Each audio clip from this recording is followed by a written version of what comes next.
So if you saw my tree a couple of weeks ago when it arrived, it was full of leaves. It looked great. But now there's no real leaves left, only a few, and they're all turning yellow and all just kind of falling off. So what's going on? Well, avocados, when they're flowering, and you can see this one is flowering like crazy, tend to drop their leaves. So they tend to drop their leaves, develop flowers, and then what you'll do is you'll get some new growth. Here, I'll show you some right here. So you see at the flowers, I'm also starting to get new growth. So what will happen basically is the old leaves will fall, and then new ones will come back, right, to reproduce the canopy.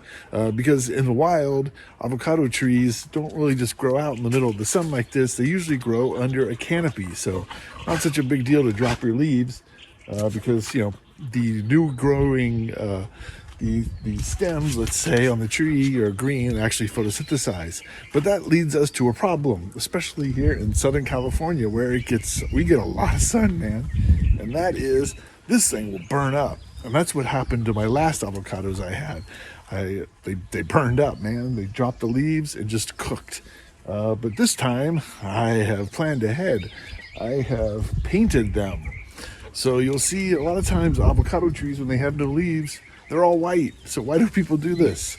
Well, that is to protect the tree from the sun. The whitewash paint is like a sunscreen. So when your leaves start falling and we got a lot of sun out there, got to get some paint on your tree to keep it from getting sunburned. Now this paint is like a water-based latex paint. So here we are over at my surprise avocado. You can tell this one's a little farther along.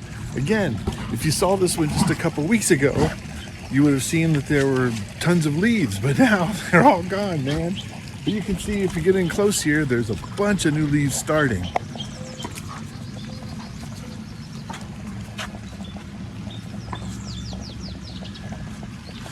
So you can see a lot of them are coming back. But again, the tree is pretty bare, and this is we've got some warm sun coming out there nowadays, man. So again, with this one, I painted it white. So here's what I used. I used this organic whitewash. I'll tell you what, I will put a description below if you want to get this one. I got it on Amazon. I think you can also use any other white sort of latex paint, water-based paint. Then you just dilute it down because you don't need a full heavy coat like you're painting a wall on these things. Just need to stop some of the photosynthesis just to get a little bit of sunscreen. But you can take a look. It doesn't look great right now because it looks like a white stick with a bunch of flowers and a little bit of leaves, but it'll grow back. I'll tell you what, if you want to watch it grow back and check out my avocado yield and want to see me plant this thing on a steep rocky slope, stay tuned to the channel. With that, I'll see you in the next video.